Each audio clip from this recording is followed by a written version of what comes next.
The life of Jesus is the strangest story ever told. Mysterious, troubling, heartbreaking, impossible. The stories grab you and shake you as we watch this wonderful man die a horrible death. It's hard to understand why everything had to play out the way it did. How could God allow Jesus to die and call it love? It was too awful. We had to look away. God rolled the planets into place and led his Son up the hill to die. That was his plan from the beginning. Meanwhile, Jesus, pierced, crushed, beaten, whipped, never said a word. Struck down for all of us, for our rebellion, for our sins, so we could be healed, so we could be whole. When it was finished, it must have seemed to the Romans and the Jews like nobody really cared. The crowds returned home, and the city went back to normal.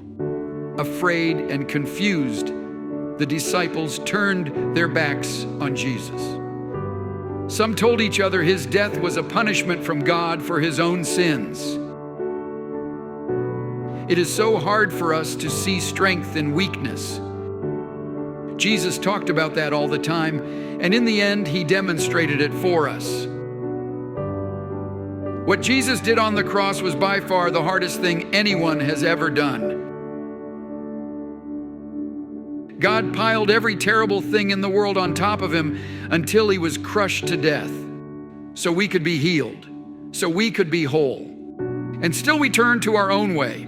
Like sheep, we go astray. But God embraces our human freedom. It's part of his plan and purpose.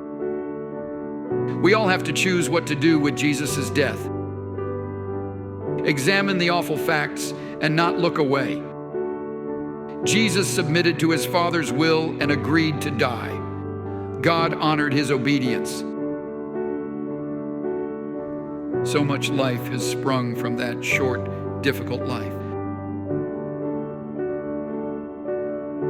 Jesus' death has produced a harvest of new lives.